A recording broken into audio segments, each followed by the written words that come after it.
Hello friends, நம்ம favourite சீரியலில் அடுத்து என்ன சுவாரஸ்யமாக நடக்குதுன்னு பார்க்குறீங்க. இந்த மல்லி இருந்துட்டு கொஞ்சம் ஓவராக தான் போகிறாங்களோ அப்படின்னு சொல்கிற மாதிரி கொஞ்சம் ஓவராக இல்லை, கொஞ்சம் அதிகமாகவும் ஓவராக தான் போயிங்கிறாங்க. ஆனால் என்ன பண்ணுறது, விஜய் இருந்துக்கிட்டு மல்லியை விட்டு போகிறதுக்கு ஒரு நிமிஷம் கூட நினைக்கவே மாட்டார். ஏன்னா அந்த அளவுக்கு பாசத்தை வச்சுருக்காரு. அப்படிப்பட்ட விஜயை விருப்பேற்றினா அவர் சும்மா இருப்பார்.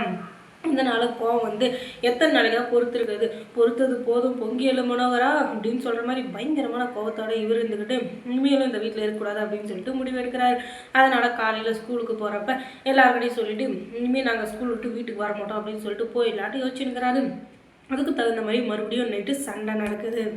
இந்த மல்லி இருந்துக்கிட்டு வாயை வச்சுக்கின்னு சும்மா இல்லாத எப்போ பார்த்தாலும் ஏதாச்சும் ஒன்று பண்ணுறன்ற பேரில் இப்போ என்னத்தை பண்ணி வச்சாங்க அப்படின்னு சொல்லிட்டு பார்த்தீங்கன்னா, மல்லி இருந்துக்கிட்டு சாப்பாடு எனக்கு வேண்டாம் அப்படின்னு சொல்லிட்டு சொல்கிறாங்க. எதனாலன்னா உங்கள் கூட உட்காந்து சாப்பிட எனக்கு விருப்பம் இல்லை அப்படின்னு சொல்லிட்டு.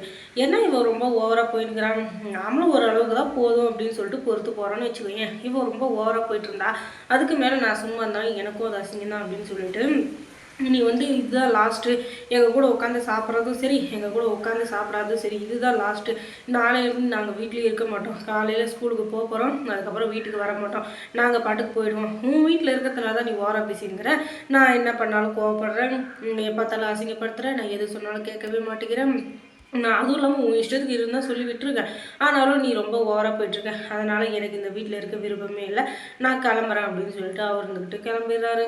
ஐயோ என்னடா இது, நம்ம ஒரு பிளான் போட்டால் அது ஒரு பக்கம் போயிட்டுருக்கு அப்படின்னு சொல்லிட்டு பயங்கரமாக ஒரு பக்கம் கோவம் வருது. இருந்தாலும் என்ன பண்ணுறது, நம்ம இப்போதைக்கு கொஞ்சம் இடம் கொடுத்து போகலன்னா அதுக்கப்புறம் நமக்கு கிடைக்காம போயிடுவார் அப்படின்னு சொல்லிட்டு ஒரு பக்கம் ரொம்பவே குழப்பமாக இருக்குது நம்ம மல்லிக்கு.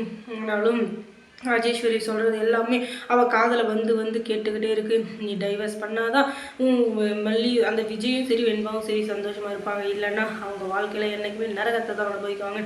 இவள் சொல்லி பயமுறுத்தி வச்சிருக்கா இல்லையா, அதனால் அவள் அதை யோசித்து நன்றே வெடிச்சிடுற மாதிரி அமைதியாக உட்காந்துறான் அழுதுகிட்டு. அதுக்கப்புறம் நீ எங்கேயாச்சும் அழுதுட்டாலும் இது என்ன வேணா பண்ணி எனக்கு என்ன போனது அப்படின்னு சொல்லிட்டு எல்லாரும் படுத்து தூங்கிடுறாங்க. அதுக்கப்புறமா ராஜேஸ்வரிகிட்டேருந்து ஃபோன் வருது. என்ன கையெழுத்து போட்டியா இல்லையா அப்படின்னு சொல்லிட்டு கேட்டால், இன்னும் போடலை அப்படிதும். இன்னும் போடலையா, இன்னும் எத்தனை வருஷம் உனக்கு வேணும் டைமு, இன்னும் ஒரு 20 வருஷம் தேவையா, இப்போ கையெழுத்து போட போறியா இல்லை வேறு ஏதாச்சும் நான் முடிவு எடுக்கட்டுமா அப்படின்னு சொல்லிட்டு கேட்க, நீ சும்மா ஏதாச்சும் ஒன்று சொல்லிக்கிட்டே இருக்காத, கொஞ்சமாச்சும் எனக்கு டைம் கொடு, நானும் யோசிச்சுட்டு தான் எந்த ஒரு பதிலாக இருந்தாலும் சொல்லணும். எப்போ பார்த்தாலும் நீ ஏதாச்சும் ஒன்று வில்லங்கமாக பண்ணிகிட்டே இருந்தால் நான் என்ன பண்ண முடியும், கொஞ்சம் பொறுமையாக இரு அப்படின்னு சொல்கிறாங்க. உடனே நான் ஒன்றும் பொறுமையாக இருக்கணும்னு எனக்கு அவசியம் இல்லை, நான் சொல்கிறது உடனே நடந்தாகணும், அப்படி இல்லைன்னு வச்சுக்கோங்க பின்னாடி பிரச்சனை உனக்கு தான். அதுக்கப்புறம் நீ ஆச்சு விஜய் ஆச்சு அந்த வெண்பா வச்சு அப்படின்னு சொல்லிட்டு இவ சொல்ல, நீ கொஞ்சமாச்சு டைம் கொடு, யோசிச்சுட்டு நான் கையெழுத்து போடணும், இன்னும் ஒரு 10 வருஷம் தேவையா உனக்கு டைமு, நாங்கள் சொல்கிற அளவுக்கு தான் நீ நடக்கணும், நீ சொல்கிறதுக்கு நான் நடக்க முடியாது அப்படின்னு சொல்லிட்டு பயங்கரமாக தீட்டி விடுறாங்க. அதுக்கப்புறம் அதையே வச்சு இந்த மல்லி வந்துக்கிட்டு அந்த கோவத்துலேயே எடுத்து கையெழுத்த போட்டுடுறாங்க. அதுக்கப்புறம் காலையில் விடியுது. அதுக்கப்புறம் அமைதியாக இருக்கார் இந்த விஜய், வாயவே திறக்கலன்னா பார்த்துக்கோங்களேன். அதுக்கப்புறம் மல்லிக்கிட்ட ஒரு வார்த்தை கூட பேசவே கிடையாது.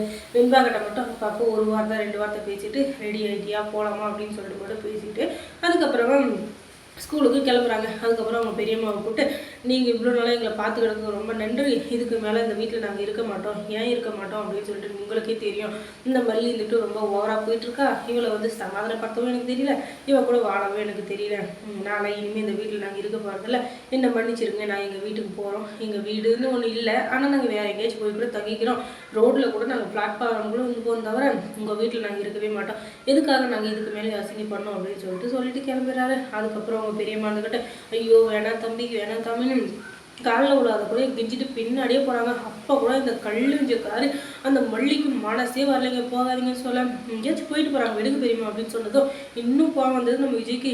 ஓஹோ இவளுக்கு இவ்வளோ திமிராயிடுச்சா, இதுக்கு மேலே நம்ம இங்கேருந்து வச்சுக்கோங்க, நமக்கு தான் அசிங்கம், உங்கள் வீட்டில் இருந்து சாப்பிட்றதுனால தான் நம்மளை வாய்க்கு வந்த மாதிரிலாம் பேசுகிறா, அதுவும் இல்லாமல் நம்மளை அசிங்கப்படுத்துறா, நம்ம பாட்டுக்கு போயிடும் அப்படின்னு சொல்லிட்டு விஜய் வெண்பா வீட்டை விட்டு கிளம்புறாங்க. நானா வெண்பா கூட்டிட்டு ஐயோடாடா கொஞ்சம் யோசிச்சு பாருங்கடாடா, வேணாண்டாடான்னு சொல்லி கதறி வாங்குங்கிறான். ஆனால் அது எதையுமே காதுலேயே வாங்கலை. ஏன்னா அவருக்கு இப்போதைக்கு அவரோட கோபம் தான் பெருசாக இருக்குது. மல்லிக்கு அவரோட கோபம், விஜய்க்கு அவரோட கோபம். அதனால் இப்போ கடைசியில் பாதிக்கப்பட போகிறது யாருன்னு பார்த்தீங்கன்னா இந்த வெண்பா தான். வெண்பாக்கு ஏன்னா இவ்வளோ கஷ்டமாக தெரியல, அவள் எடுத்து வைக்கிற அடுத்தடுத்த அடியில் அவள் கஷ்டப்பட்டு தான் அனுபவிச்சுட்டு இருக்கா. சந்தோஷம் அப்படின்ற ஒன்று அவளுக்கும் இல்லை, மல்லிக்கும் இல்லை, இந்த விஜய்க்கும் இல்லை. அது எப்போவுமே தெரிஞ்ச விஷயம் தானே. அதுக்கப்புறம் மல்லி சீரியலில் என்ன சுவாரஸ்யமாக நடந்திருக்கும் நீங்கள் தெரிஞ்சுக்கணுன்னா நம்ம சேனலை சப்ஸ்கிரைப் பண்ணுங்கள். அதோட பக்கத்தில் இருக்க அந்த பெல் ஐக்கானை பூஜை கிளிக் பண்ணி விடுங்க. தொடர்ந்து இந்த சேனலுக்கு சப்போர்ட் கொடுங்க. தேங்க்ஸ் ஃபார் வாட்சிங்.